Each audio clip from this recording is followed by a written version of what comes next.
Bismillah, Assalamualaikum warahmatullahi wabarakatuh.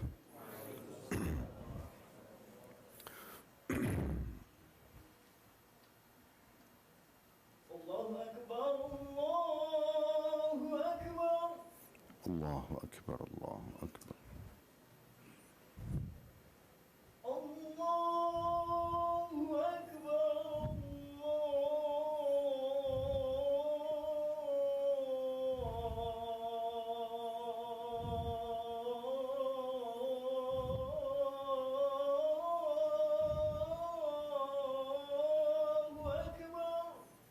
Allahu Akbar, Allahu Akbar.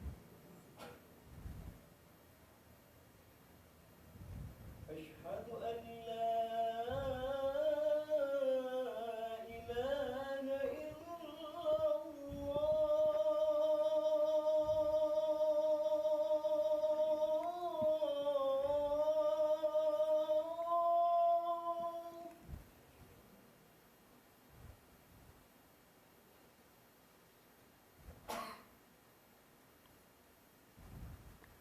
أشهد أن لا إله إلا الله.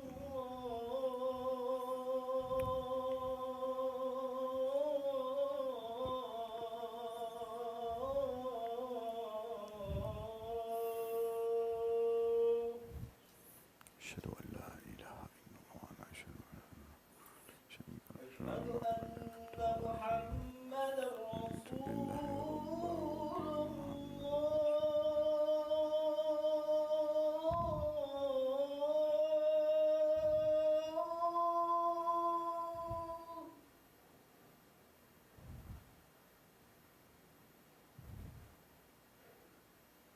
أشهد أن محمدا رسول الله.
Innal hamdalillah, segala puji dan puja kehadirat Allah. Nahmaduhu wa nasta'inuhu wa nastaghfiruh. Hanya kepadanya kita memuji, meminta pertolongan serta bertobat dari dosa-dosa kita. Wa na'udzu billahi min syururi anfusina. Dan hanya kepada Allah pula kita meminta agar dijauhkan dari keburukan-keburukan diri kita. Wa min sayyiati a'malina, dan dari segala dosa yang pernah kita lakukan. May yahdihillahu fala mudhillalah. Barang siapa yang telah Allah berikan petunjuk maka tidak akan pernah sesat selamanya. Wa may yudlilhu fala hadiyalah. Dan barang siapa yang telah Allah sesatkan maka tidak akan mendapatkan petunjuk selamanya. Asyhadu an la ilaha illallah wahdahu la syarikalah. Wa asyhadu anna Muhammadan abduhu wa rasuluh. Saya bersaksi tidak Tuhan yang berhak disembah kecuali Allah, dan Muhammad benar-benar hamba juga utusannya. Allah mengingatkan dalam 3 ayat dalam Al-Quran tentang masalah taqwa. Ya ayyuhalladzina amanu taqullaha haqqa tuqatihi wa la tamutunna illa wa antum muslimun. Ayat yang pertama, hai orang-orang yang beriman, bertakwalah kepada Allah, patuh dan tunduklah, sebenar-benar patuh dan tunduk, dan jangan kalian meninggal dunia kecuali dalam keadaan Islam. Di ayat yang kedua, ya ayuhan nasu taqu rabbakum alladhi khalaqakum min nafsin wahidah wa khalaqa minha zawjaha wa batha minhuma rijalan katsiran wa nisaa wattaqullaha alladhi tasaaluna bihi wal arham innallaha kana 'alaikum raqiba. Hai sekalian manusia, sekali lagi bertakwalah, patuh dan tunduklah kepada Allah yang telah menciptakan kalian dari jiwa yang satu, yaitu Adam alaihissalam, dan telah menciptakan dari jiwa yang satu istrinya Hawa alaihissalam, dan telah banyak memberikan keturunan laki-laki juga perempuan dari keduanya. Sekali lagi bertakwalah kepada Allah dan jagalah hubungan silaturahim. Sesungguhnya Allah senantiasa mengawasi kalian. Di ayat yang ketiga, ya ayyuhalladzina amanu taqullaha wa qulu qawlan sadida yuslih lakum a'malakum wa yaghfir lakum dhunubakum wa man yuti'illaha wa rasulahu faqad faza fawzan 'azima. Hai sekalian orang-orang yang beriman, sekali lagi bertakwalah kepada Allah dan jujurlah. Ucapkan kalimat yang benar. Niscaya Dia akan memperbaiki amal-amal kalian, mengampuni dosa-dosa kalian. Barang siapa yang mentaati Allah dan Rasulnya, sungguh dia telah mendapatkan kemenangan yang besar. Amma ba'd, fa inna asdaqal hadithi kitabullah. Kita tahu sebaik-baik rujukan umat Islam dan sebenar-benar rujukan adalah kitabullah, Al-Quran. Wa khairul hadi Muhammadin sallallahu alaihi wa ala alihi wa sahbihi wa sallam. Dan sebaik-baik petunjuk setelah Al-Quran adalah petunjuk Nabi besar Muhammad sallallahu alaihi wa ala alihi wa sahbihi wasallam. Wa syarrul umuri muhdatsatuha, dan seburuk-buruk perbuatan terutama dalam ibadah yang tidak punya rujukan dari keduanya, Al-Quran dan sunnah Nabi alaihi salatu wassalam. Fa inna kulla muhdatsin bid'ah. Semua perbuatan ibadah yang tidak punya rujukan dikenal dari wahyu Al-Quran dan sunnah dikenal dengan perbuatan baru agama. Wa nabidatin dalalah, dan perbuatan baru akan membawa pelakunya pada kesesatan. Mendalam finar, kesesatan akan membawa pelakunya ke dalam api neraka. Saudaraku seiman, pada kesempatan ini kita akan melanjutkan serial khutbah Jumat yang sudah kami susun dan berurut setiap kali Jumat di pekan pertama bila Allah mudahkan, serial iman kita, dan pada kesempatan ini serial ke-12 tentang masalah zuhud. Yang paling bijak, yang sering dilakukan oleh para ulama, bila mereka ingin memaparkan sebuah tema, maka dijelaskan terlebih dahulu definisinya. Bahkan hal-hal yang mungkin sudah menjadi rutinitas setiap muslim, seperti sholat, doa, puasa, kalau kita lihat dalam buku-buku fikih tetap saja mereka menjelaskan definisinya. Sehingga jelas bagi umat apa yang sedang Allah inginkan dan apa yang dipaparkan oleh Nabi SAW, dan akhirnya mereka mudah untuk mengamalkan dan mendapatkan balasan yang sudah dijanjikan. Zuhud, saudaraku seiman, cukup banyak orang yang memberikan definisi, tapi kita akan kembali kepada definisi yang memang punya rujukan jelas dari para ulama-ulama salaf. Cukup banyak definisi tentunya, namun kita akan fokus kepada definisi yang disampaikan oleh seorang ulama yang dinukil dari kitab Hilyatul Awliya di jilid 9 halaman 258 yang dikenal dengan Abu Sulaiman Ad-Daruni rahimahullah. Beliau mengatakan, karena beliau tinggal di Irak, di masa beliau, di awal-awal masa kehidupan salaf, di awal-awal abad daripada Hijriah, tahun 200-300-an, para ulama berselisih pendapat tentang makna zuhud. Ada yang mengatakan membatasi hubungan dengan manusia. Ada yang mengatakan meninggalkan berbagai macam syubhat.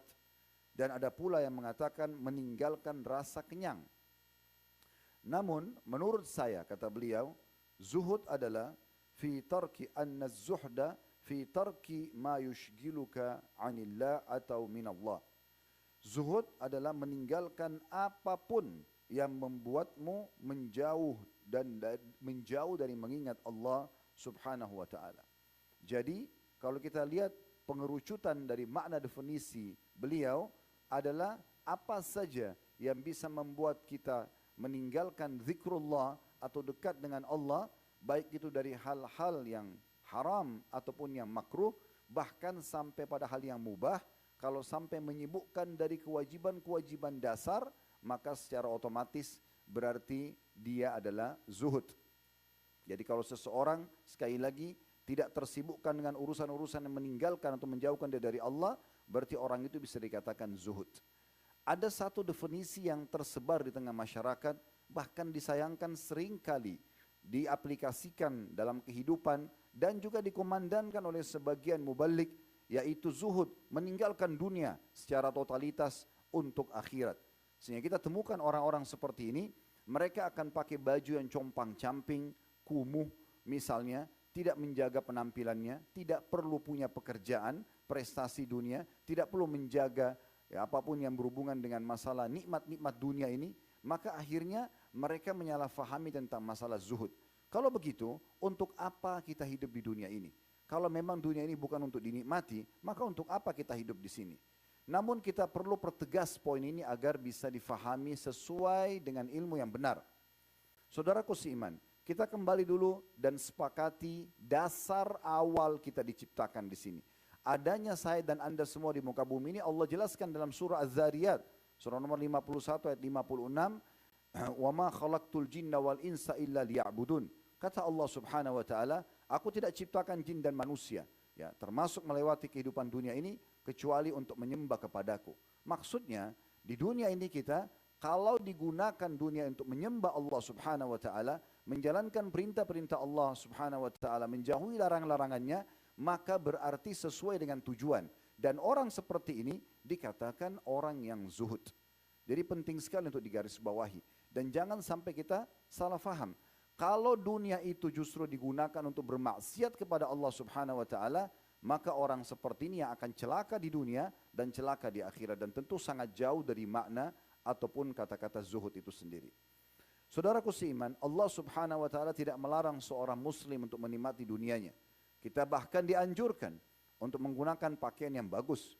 Kita bahkan dianjurkan untuk mencari pasangan yang baik, sempurna menurut kita, yang kita cocok dengannya. Kita dianjurkan untuk mengejar harta yang terbaik, punya rumah yang luas, punya juga jabatan, punya tunggangan kendaraan yang baik. Islam tidak pernah melarang. Selama kita berada di koridor 5 huruf halal dan kita menjauh 5 huruf yang lain haram.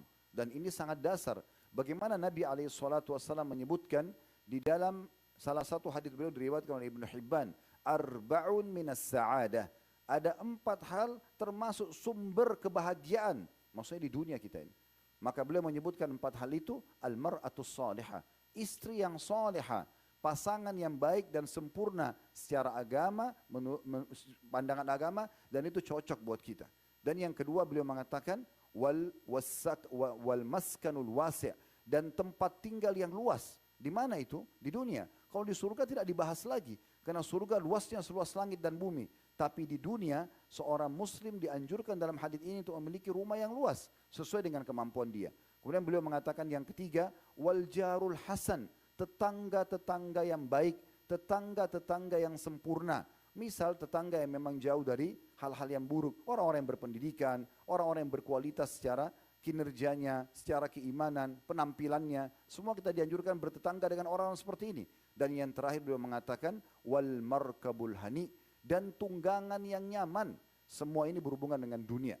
Oleh karena itu teman-teman sekalian, kalau kita tunggangi dunia ini justru untuk menikmati apa yang Allah halalkan, dan kita juga jadikan itu sebagai bibit-bibit yang akan kita panen pahalanya pada hari kiamat nanti, maka kita termasuk orang yang zuhud. Allah tekankan dalam surah Al-Qasas, surah nomor 28 ayat 77, yang sangat jelas firman Allah, wabtaghi fima ataqallahu ad-daral akhirah wa la tansa nasibaka minad dunya wa ahsin kama ahsanallahu ilaik wa la tabghil fasada fil ard innallaha la yuhibbul mufsidin. Kata Allah Subhanahu wa taala, dan carilah apa yang telah dianugerahkan Allah kepadamu dari kebahagiaan negeri akhirat. Selalu berbuat untuk akhirat. Target kita adalah akhirat. Tapi Allah bilang, dan jangan kamu lupakan bagianmu dari dunia.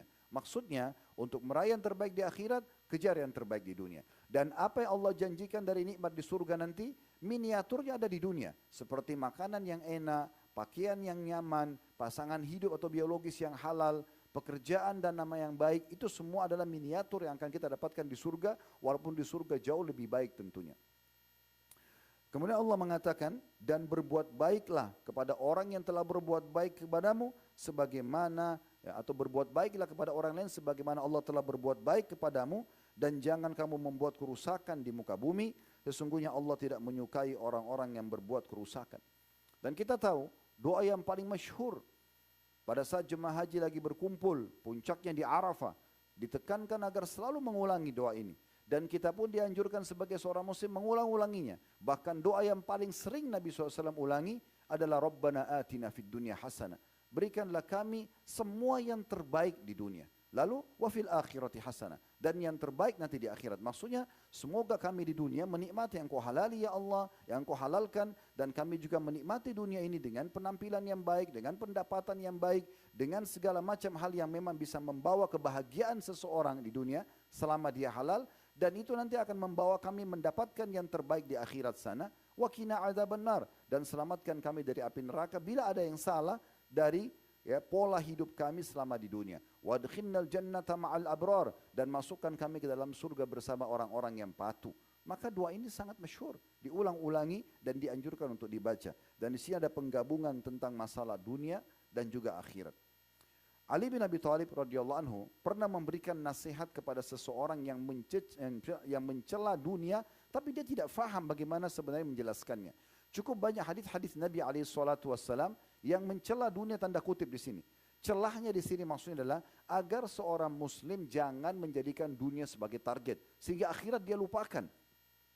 Dia mencari harta atau bagian dunia, termasuk biologis misalnya, tapi bukan yang halal, sehingga akhirnya dia salah. Disitulah tercela dunianya. Tapi di saat dia gunakan untuk yang Allah halalkan, yang Allah perintahkan, dia nikmati semua itu, maka tidak ada masalah sebenarnya. Makanya Ali bin Abi Thalib meluruskan pemahaman seseorang yang berdiri kemudian teriak-teriak mencela dunia, seakan-akan sudah tidak ada kebaikan dunia ini. Dan tidak bisa digunakan untuk mendapatkan atau menikmati dunia dan mendapatkan terbaik di akhirat. Maka beliau mengatakan, dunia itu adalah negeri yang baik bagi orang-orang yang memanfaatkannya dengan baik. Dunia pun negeri keselamatan ya, bagi orang yang memahaminya. Maksudnya dia akan selamat, dia akan nikmati, dia akan selamat, dan juga dia akan bawa itu sampai ke akhirat. Dan dunia juga negeri berkecukupan bagi orang yang menjadikannya sebagai bekal untuk akhirat nanti. Perkataan dinukil oleh Ibnu Rajab dalam Jami' Ulum wal Hikam di halaman 350. Juga dalam sebuah riwayat, ada seorang sahabat telah bertanya kepada Nabi SAW dari hadis Sahal bin Sa'ad radhiyallahu anhu, beliau mengatakan, Atan Nabiya sallallahu alaihi wasallam rajul, seseorang telah datang kepada Nabi SAW, faqal, lalu berkata, akhbirni, dia mengatakan ya Rasulullah, dulluni, maaf, dia mengatakan ya Rasulullah, dulluni ala amalin idza ana amiltuhu ahabbani Allah wa ahabbani an-nas. Jadi ya Rasulullah, tunjukkanlah kepadaku amalan, sikap, perilaku yang aku bisa lakukan, yang aku bisa jadikan sebagai pegangan hidup, yang kalau aku terapkan, aku kerjakan, maka Allah akan mencintaiku dan juga manusia akan mencintaiku.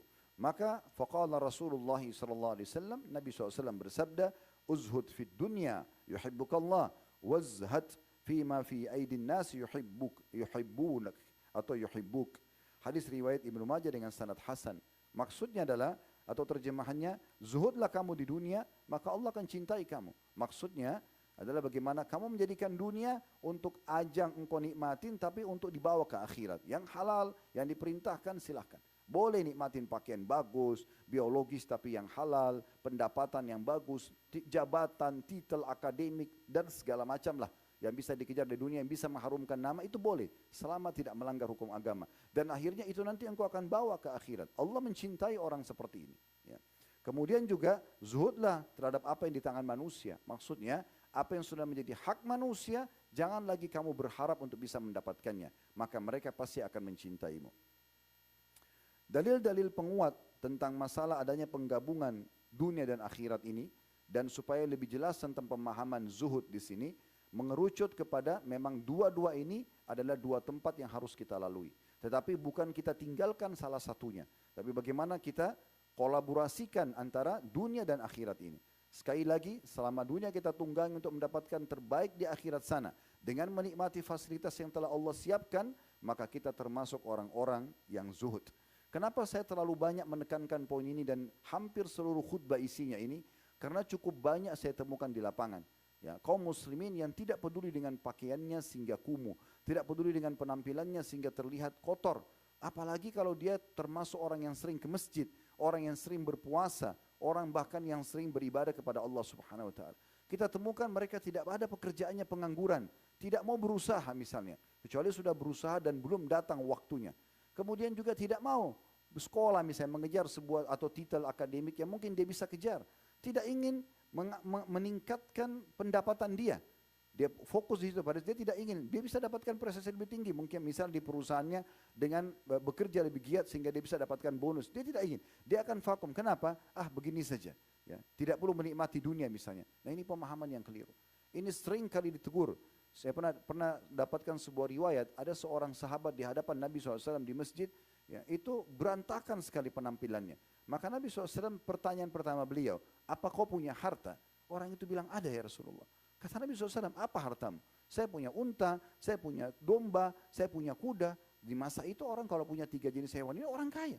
Kata Nabi SAW, kalau begitu, aina anta min atharin ni'ami alik. Mana kamu dari bekas nikmat Allah pada dirimu? Kenapa kau tidak nampak itu? Kenapa tidak nampak di pakaianmu, di penampilanmu? Tampakkan yang bersih. Bukankah kita dianjurkan pada hari Jumat seperti ini, mandi, pakai baju terbaik, pakai parfum terbaik? Ini sudah membantah semua argumentasi orang seperti ini. Jadi mereka betul-betul justru merusak citra Islam karena hanya salah faham dengan definisi zuhud itu sendiri. Dalil-dalil penguat dalam masalah ini adalah surah Al-A'la ayat 16 sampai ayat 17. Bal tu'thiruna al-hayatad dunya. Sayangnya kalian terlalu banyak fokus pada kehidupan dunia. Ya, dan lupa akhirat. Lalu Allah mengatakan wal akhiratu khairum wa abqa. Tapi akhirat ketahuilah lebih baik dan lebih kekal. Maksudnya tunggangi dunia itu, nikmatin secukupnya. Dalam arti kata di sini adalah nikmatin yang halal, kemudian nanti bawalah panen di situ, tanam bibitnya untuk kamu panen nanti di akhirat. Jangan sampai kita fokus dengan dunia sebagaimana orang-orang kafir. Mereka tidak peduli sama sekali dengan mana halal dan haram pendapatannya, pergaulannya dan segala macam. Itu mereka betul-betul urusan dunia saja, sehingga tidak ada urusannya dengan masalah akhirat. Juga Nabi SAW mengingatkan setiap muslim agar memang menunggangi dunia ini untuk akhiratnya. Beliau mengatakan wallahi mad dunya fil akhirati illa mathala ma yajalu ahadukum isba'ahu hadhihi. Sesungguhnya dunia ini dibandingkan akhirat, kata Nabi SAW, supaya orang target utamanya adalah akhirat, tapi tidak lupakan dunianya. Hanya seperti jari telunjuk kalian yang kalian celupkan di sini disebutkan wa asyara Yahya bis sababa, lalu Yahya perawi hadits memberikan isyarat dengan telunjuknya fil yam. Dimasukkan telunjuk ini ke dalam lautan lalu diangkat. Maka air yang ada di telunjuk kita itu adalah dunia dan lautan yang luas adalah akhirat. Juga Nabi SAW mengatakan lau kanatid dunya ta'dilu indallahi janaha ba'udha ma saqa kafiran minha syarbatan ma. Nah, hadis riwayat Tirmidzi artinya kalau seandainya dunia ini ada nilainya sama dengan separuh sayapnya lalat saja, maka Allah tidak akan memberikan minum seteguk minum pun kepada orang yang kafir kepadanya. Jadi artinya dunia ini kecil bagi seorang muslim, orang terutama orang yang zuhud adalah dia jadikan dunia ini kecil bagi dia, mudah untuk ditinggalkan. Ya, dia cuma gunakan untuk mendapatkan yang akhirat sana. Kapan bentrok urusan dunia sama akhirat, lagi azan mau sholat dengan masih meeting, maka dia akan dahulukan akhiratnya. Karena bagi dia dunia kecil untuk ditinggalkan. Tapi dia tunggangi saat-saat yang tidak mengganggu urusan akhirat atau bisa membawa dia pada akhirat, maka dia akan maksimalkan di situ. Abi Dzar radhiyallahu anhu berkata, az-zahadatu fid dunya, zuhud di dunia yang bisa kita dapat predikat ini, laisa bitahrimil halal, bukan dengan mengharamkan apa yang telah Allah halalkan. Seperti misalnya, udahlah saya enggak mau nikah, udahlah saya enggak mau makan yang enak. Ini kan seperti dia mengharamkan yang sudah Allah halalkan. Ya. Bukan itu zuhud kata beliau. Ini mirip sejalan dengan hadis Nabi SAW yang menegur 3 orang sahabat. Dalam hadis yang sahih, mereka tiga-tiganya ya sepakat karena sudah merasa tiap hari ibadah. Jadi dia merasa ibadah yang mereka kerjakan sudah sangat kecil. Mereka ingin ibadah yang lebih luar biasa. Ya. Mungkin sholat malam itu mereka sudah biasa 11 rakaat membaca khatam Al-Quran. Mereka ingin ibadah lebih daripada itu. Mereka ingin ibadah puasa Daud setiap hari, puasa sehari tidak puasa, mereka ingin lebih daripada itu. Karena mereka merasa tiap hari harinya untuk ibadah. Maka mereka ingin lebih daripada itu. Sampai akhirnya mereka datang ke rumah Nabi SAW dan menanyakan kepada para ummahatil mu'minin, apa yang Rasulullah SAW kerjakan di rumah. Karena di luar rumah mereka sudah amalkan semua. Maka mereka kaget pada saat ummahatil mu'minin menjelaskan, terutama di sini Aisyah radhiyallahu anha mengatakan Rasulullah SAW seperti laki-laki seseorang di antara kalian. Kalau dia pergi pulang ke rumahnya, maka dia membantu istrinya apa yang dia bisa bantu. Bahkan Nabi SAW pernah menjahit sendalnya sendiri. Maka mereka kembali seakan-akan mereka menganggap remeh perbuatan ini. Setelah mereka kembali, mereka berazam 3 orang yang di masjid. Yang satu mengatakan, mulai hari ini saya tidak akan menikah lagi. Dia menganggap menikah itu adalah hal yang mengganggu urusan ibadah dia. Padahal ini bagian yang dihalalkan. Kemudian yang satu mengatakan, mulai hari ini saya puasa, tidak mau buka puasa sampai sudah tidak tahan lagi. Kayak misalnya dia puasa hari Kamis, ini azan maghrib dia nggak mau buka puasa. Puasa sampai Jumat, masih tahan sampai hari Sabtu. Dia ingin berbuat yang lebih daripada orang lain. Dan yang ketiga mengatakan, mulai hari ini saya tidak akan, yang satu tidak mau nikah, yang satu tidak mau tidur di malam hari, dan yang satu puasa, tidak mau buka puasa, yang satu tidak mau tidur di malam hari, mau sholat semalam suntuk. Tiap malam seperti itu, tidak ada tidur sama sekali. Maka waktu Nabi SAW dengarkan, beliau pun langsung mendatangi 3 orang ini di masjid, agar jangan menjadi fitnah dan tersebar di tengah kaum muslimin dan hanya menjadi sebuah hukum. Maka Nabi SAW mengatakan, bukan kalian katalah yang berkata seperti ini? Mereka mengatakan, iya ya Rasulullah. Kata Nabi SAW, aku adalah orang yang paling bertakwa di antara kalian. Yang paling patuh sama Allah adalah aku. Tapi ketahuilah, aku juga ini menikahi wanita. Aku juga puasa dan buka puasa. Dan aku juga tidur dan aku sholat malam. Siapa yang menolak sunnahku bukan dari golonganku. Jadi perlu difahami baik-baik tentang masalah ini. Kita kembali kepada perkataan Abi Dzar radhiyallahu anhu, beliau mengatakan zuhud itu bukan dengan meninggalkan, bukan zuhud di dunia, bukan dengan mengharamkan apa yang telah halal. Wala idha'atul mal, bukan juga dengan meninggalkan pendapatan, mencari harta, mencari jabatan, mencari pekerjaan. Walakinna az-zahadatu fid dunya, tapi zuhud di dunia, alla takuna bima fi yadayka awthaku mimma fi yadillah.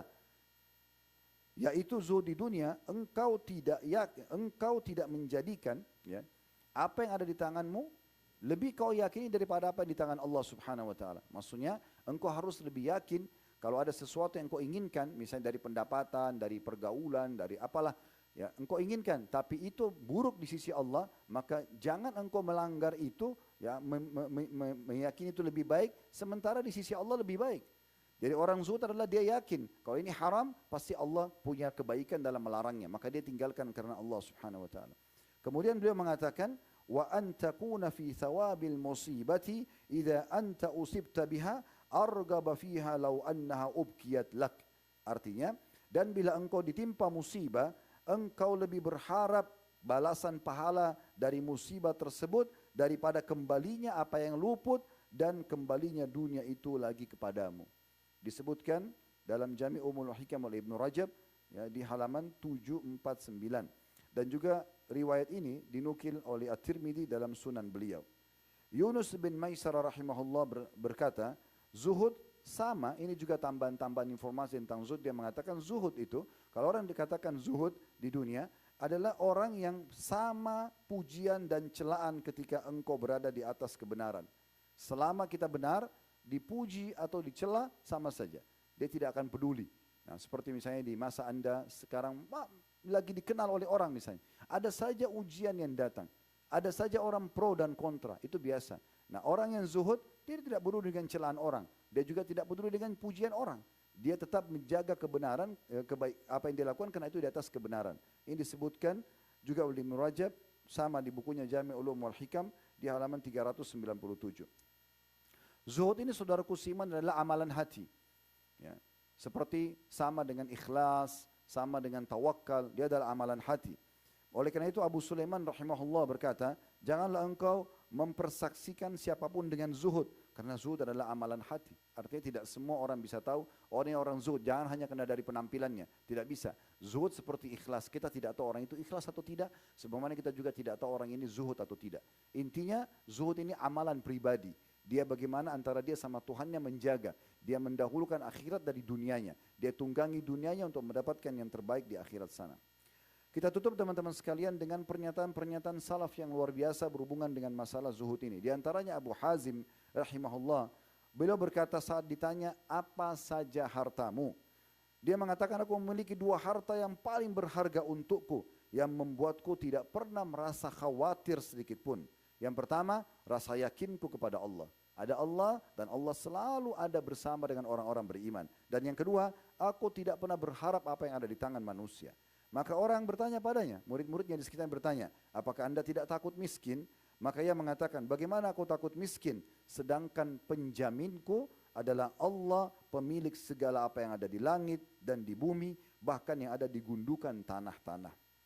Hasan Basri rahimahullah pernah berkata, salah satu ciri orang zuhud adalah, dia kalau melihat orang lain, dia akan selalu mengatakan, orang ini lebih baik dari aku. Maksudnya, kalau dia lebih tua, kita selalu mengatakan, oh orang ini lebih banyak amalnya. Kalau kita melihat orang yang lebih muda, oh orang ini lebih sedikit dosanya dari saya. Maka kita selalu saja introspeksi diri untuk memperbaiki atau membuat sesuatu yang lebih baik ke depannya. Fudail bin Iyad rahimahullah pernah berkata kepada Abdullah bin Mubarak. Abdullah bin Mubarak ini seorang yang sangat soleh dan kaya raya. Orang terkayanya Irak salah satunya Abdullah bin Mubarak. Dan juga orang yang paling pemberani dalam medan jihad, orang yang paling kuat imannya, orang yang paling luas ilmunya, luar biasa gitu. Dan beliau pernah atau sering membahas tentang masalah zuhud. Satu waktu sahabat dekat yang namanya Fudail bin Iyad bertanya kepadanya, Anta ta'muruna biz-zuhdi wat-takalluli wal balagha. Engkau mengingatkan kami dalam nasihat-nasihatmu agar kami selalu saja zuhud dan hidup sederhana dalam harta dan juga hidup sepadan, tidak berlebihan, tidak kurang. Wa naraka ta'ti bil bada'i kaifa dzak. Kami melihat Anda sibuk dengan bisnis, mengumpulkan harta. Bagaimana kami memahami ini? Kemudian beliau mengatakan, Abdul Mubarak menjawab Fudail bin Iyad, ya Aba Ali, wahai ayahnya Ali. Karena anak pertamanya Fudail bin Iyad namanya Ali, dipanggil wahai ayahnya Ali. Innama af'alu dha la sawni wajhin wa ukrimu urdi asta'inu bihi ala ta'ati rabbi wa asta'inu bihi ala ta'ati rabbi. Artinya wahai ayahnya Ali, sesungguhnya aku berbisnis ini punya banyak harta melimpah, selama itu halal maksudnya. Aku melakukannya untuk menjaga wajahku dari mengemis. Supaya jangan mengemis, karena mengemis dilarang dalam Islam. Tapi dengan aku punya harta begini, yang penting halal, aku jadi mulia. Kemudian juga aku menjaga nama baikku. Dan yang luar biasa, aku gunakan harta ini justru untuk selalu taat kepada Rabbku. Artinya aku bersedekah, bantu orang, ya, dan seterusnya. Bahkan Abdullah bin Mubarak dinukil dalam kisah beliau pernah menghaji, membiayai haji hampir seluruh jemaah haji yang ikut bersama beliau dalam kelompok kafilahnya dari orang-orang Irak. Disebutkan dalam Syiar Alam Nubala, kitabnya Imam Az-Zahabi, jilid 8 halaman 387. Ali juga mengatakan ciri orang zuhud, siapa yang zuhud maka ia akan merasa ringan melewati musibah dunia.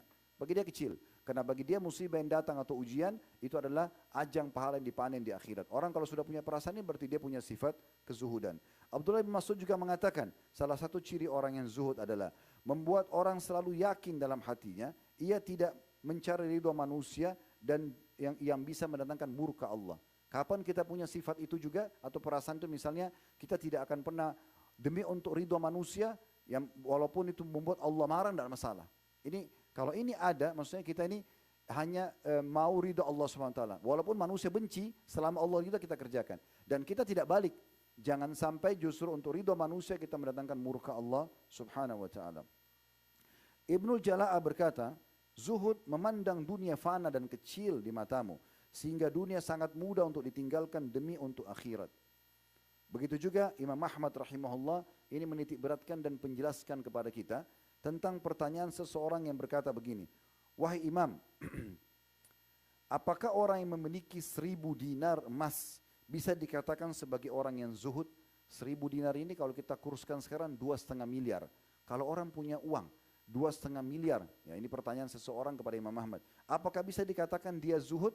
Maka Imam mengatakan, ya sangat bisa. Ya sangat bisa. asalkan ia tidak berbangga dan sombong dengan harta tersebut, serta bila bertambah, dan dia juga tidak sedih bila berkurang dari harta tersebut yang dia keluarkan di jalan Allah. Jadi kapan harta itu kita keluarkan karena di jalan Allah, sebanyak apapun kita tidak akan pernah merasa kurang, dan kalaupun bertambah kita tidak akan sombong. Maka kalau ada ciri ini, berarti orang tersebut adalah orang yang zuhud. Dinukil oleh Ibnu Qayyim dalam Madarikus Salikin jadi 2 halaman 11. Terakhir nasihat Ali radhiyallahu anhu agar kita betul-betul memahami zuhud dan menjadi orang yang zahid di dunia sehingga bisa mendapatkan cinta Allah Subhanahu wa taala sebagaimana tadi hadis yang sudah kami bacakan, adalah beliau mengatakan, ingatlah dunia ini sebenarnya sudah pergi membelakangi kita semua. Maksudnya sudah terlalu banyak manusia yang meninggal sebelum kita, mungkin lebih dari segala-galanya. Dan akhirat sedang menjelang di depan mata kita. Masing-masing dari dunia akhirat memiliki generasi. Ada orang yang generasinya sibuk menunggangi dunia untuk akhirat. Ada juga orang yang dunia saja dilupakan akhiratnya oleh dia. Maka jadilah engkau generasi akhirat dan jangan menjadi generasi dunia tanpa akhirat. Hari ini adalah hari amal di dunia dan tidak ada hisab. Engkau sholat atau tidak sholat itu tidak ada masalah bagi kamu. Tidak ada hukumannya sekarang di dunia. Tapi ketahuilah esok adalah hisab dan tanpa amal lagi. Artinya kalau kau tidak gunakan maksimal duniamu untuk beramal untuk di akhirat, maka tidak ada lagi kesempatan untuk memperbaikinya nanti di akhirat. Yang disebutkan oleh Imam Bukhari secara muallak dalam dijelaskan oleh Ibnu Hajar dalam Fathul Bari jadi halaman 230. Aqulu qauli hadza, saya sudah mengucapkan perkataan saya ini, wa astaghfirullah li wa lakum, dan saya istighfar kepada Allah, mengajak jamaah istighfar kepada Allah, fastaghfiruhu innahu wal ghafurur rahim, beristighfarlah kepada Dia karena Dia Maha Pengampun juga Maha Pengasih. Allahumma anta rabbi la ilaha illa anta khalaqtani wa ana 'abduka wa ana 'ala ahdika wa wa'dika mastata'tu bika min sharri ma sana'tu bi ni'matika 'alayya wa bi dhanbi faghfirli fa innahu la yaghfiru dhunuba illa anta. Alhamdulillah wassalatu wassalamu ala Rasulillah. Segala puji dan puja kehadirat Allah Subhanahu wa taala, juga salawat dan taslim kepada Nabi besar Muhammad sallallahu alaihi wa ala alihi wa sahbihi wasallam. Kalau ada yang bertanya teman-teman sekalian dan mengatakan kenapa harus dibahas zuhud? Maka kita akan jawab dengan 2 pertanyaan atau 2 jawaban. Yang pertama, karena memang pada saat tadi seorang sahabat bertanya, ya Rasulullah, tunjukkan aku amalan yang bisa Allah mencintaiku dan juga manusia mencintaiku. Maka Nabi SAW mengatakan cinta Allah akan datang kalau kau zuhud di dunia. Maksudnya menunggangi dunia untuk mendapatkan yang terbaik di akhirat sana. Dan meninggalkan semua yang menyibukkan kita ya, kepada kegiatan yang kita kerjakan untuk Allah Subhanahu wa ta'ala. Atau kita meninggalkan apapun yang menyibukkan kita dari ketaatan kepada Allah Subhanahu wa ta'ala. Dan yang kedua adalah karena Nabi SAW sendiri mempraktekkan zuhud dan para sahabat mempraktekkan zuhud. Para ulama banyak menulis kitab dinamakan dengan zuhud. Dan kita temukan di situ pemimpin zuhud termasuk Abu Bakar, Uthman bin Affan, Abdurrahman bin Auf, Talha bin Ubaidillah, Sa'ad bin Ubadah, dan banyak sahabat-sahabat yang terkenal dengan kekayaan tapi mereka pemimpin zuhud. Karena memang sekali lagi saya tekankan, zuhud bukan orang berarti susah hidupnya. Zuhud disuruh nikmatin dunia, tapi pada titik halal dan tunggangi untuk mendapatkan yang terbaik di akhirat sana. Hari Jumat adalah hari yang mulia di mana pasti ada waktu diijabah doa oleh Allah Subhanahu wa taala. Ada 2 riwayat yang menjelaskan, ada yang menjelaskan bahwasanya mulai pagi sampai terbenam matahari 12 waktu atau 12 jam kita sekarang tidak ada seorang muslim berdoa kecuali akan dijabah oleh Allah Subhanahu wa taala. Dan kata Nabi SAW, fokuslah selepas asar sampai terbenam matahari. Lalu beliau berikan isyarat dengan tangannya kalau waktunya sangat sedikit, kalau sudah mau terbenam matahari. Riwayat yang kedua menjelaskan pada saat khatib sedang di atas mimbar sampai diiqamahkan salat. Oleh karena itu khatib selalu berdoa di khutbah keduanya agar diijabah oleh Allah Subhanahu wa taala. Mari kita hadirkan hadiran fikiran kita untuk berdoa kepada Allah Subhanahu wa taala, semoga Allah kabulkan. Alhamdulillah, kami memuji-Mu ya Allah sebagaimana layak Kau dipuji sebagai pencipta. Kami memuji-Mu dan kami penuh keyakinan kalau Engkau sedang mendengar kami karena Engkau maha mendengar, melihat kami karena Engkau maha melihat, dan mengetahui isi hati kami. Sehingga kami mohon kepadamu agar pujian ini Engkau terima sebagai tambahan amal kami pada hari kiamat, dan sejumlah orang-orang yang telah memuji-Mu dan sampai Engkau ridho dengan puji-pujian kami ini. Dan kami ucapkan salam hormat kami kepada utusan-Mu Nabi Muhammad sallallahu alaihi wa ala alihi wa sahbihi wasallam, sebagaimana Engkau telah perintahkan kami untuk mengucapkan salam hormat tersebut. Ya Allah, kami tidak berkumpul di masjid ini, di tempat ini, dan menghadiri Jumat ini yang Kau telah wajibkan kepada kami, kecuali karena kami ingin mematuhi-Mu. Maka terimalah Jumat ini, khutbahnya, kehadirannya dan solatnya, serta doa ini juga sebagai tambahan amal kami, dan terimalah seluruh amal-amal saleh yang pernah kami kerjakan, yang sedang kami kerjakan, yang akan kami kerjakan sampai menjelang ajal datang nanti dengan pahala yang sempurna. Ya Allah, maafkanlah kami, kedua orang tua kami, seluruh kerabat kami, seluruh muslimin dan muslimat, mukminin dan mukminat yang hidup dan juga yang sudah meninggal. Bahkan kami mohon dengan kemahamurhamu agar Engkau ganti dosa-dosa kami menjadi pahala. Ya Allah, selamatkan kami dari segala mara bahaya, segala fitnah, apapun yang menyusahkan hidup, dan menjauhkan diri kami dari ketaatan kepadamu. Dan jadikanlah kami orang-orang yang zuhud, yang benar-benar menunggangi dunia untuk membawa yang terbaik untuk di akhirat sana. Ya Allah, makmurkan negeri kami, tentramkan kami di negeri kami. Pertahankanlah dan jagalah kemerdekaan dan persatuan juga kesatuan kami. Ya Allah, buatlah kaum muslimin selalu berada di bawah naungan ukhuwah Islamiyah. Satukan saf mereka dan juga satukan suara mereka, angkat perselisihan di antara mereka ya Allah. Karena Engkau telah memerintahkan kami untuk bersatu, wa'tasimu bihablillahi jami'a. Engkau mengatakan bersatulah dan selalulah saling erat mengerat di atas atau bersama dalam tali Allah atau agama Allah. Maka Engkau perintahkan kami untuk itu ya Allah. Maka satukan kami dan angkat perselisihan di antara kami, dan kembalikan kami kepada Islam yang benar. Kembalikan kami kepada wahyu Al-Quran dan Sunnah, dan juga sesuai dengan pemahaman para salafus saleh. Ya Allah, siapapun yang menginginkan Islam, keburukan bagi Islam, bagi negara kami Indonesia, dan bagi kaum muslimin, kembalikan tipu daya mereka kepada diri mereka sendiri. Ya Allah, dimanapun saudara kami yang sedang tertindas di muka bumi ini, terutama di Palestina, di Syria, di Yaman, dan di Irak, maka ikhlaskan niat mereka, terima para syuhada mereka, mulakan Islam di tangan mereka dan tangan kami semua, serta ikut sertakan kami bersama mereka di pahala, baik dengan doa, dengan harta, dan juga dengan jiwa kami. Dan ya Allah, Rabbana atina fid dunya hasanah, berikanlah kami semua yang terbaik di dunia ini, wa fil akhirati hasanah, dan semua yang terbaik di akhirat, wa qina adzabannar, dan selamatkan kami dari api neraka, wa adkhilnal jannata ma'al abrar, masukkan kami ke dalam surga bersama orang-orang yang patuh, ya azizu ya ghaffar, wa izat yang maha mulia dan maha pengampun, ya rabbal alamin, wa ya Tuhan alam semesta. Wa sallallahu ala nabiyyina wa habibina Muhammadin wa alihi wa sahbihi wa sallam, wa akhiru da'wana alhamdulillahi rabbil alamin. Inna Allah ya'muru bil adli wal ihsan. Sesungguhnya Allah selalu menyuruh kita berbuat kebaikan dan keadilan. Wa yanha 'anil fahsya'i wal munkari wal baghi. Allah larang perbuatan mungkar, perbuatan keji, perbuatan dan juga pembangkangan. Ya'idukum la'allakum tadhakkarun. Itu peringatan dari Allah, maka jadikan sebagai prinsip hidup kalian. Fadhkurullaha 'aziman yadhkurkum. Ingatlah selalu kepada Allah, Allah akan ingat kepada kalian. Washkuruhu 'ala niyami yazidkum. Syukuri nikmatnya, dia pasti akan tambah. Wala dzikrullahi akbar. Mengingat Allah adalah amal yang paling besar. Wa aqimis shalah, dan dirikanlah salat.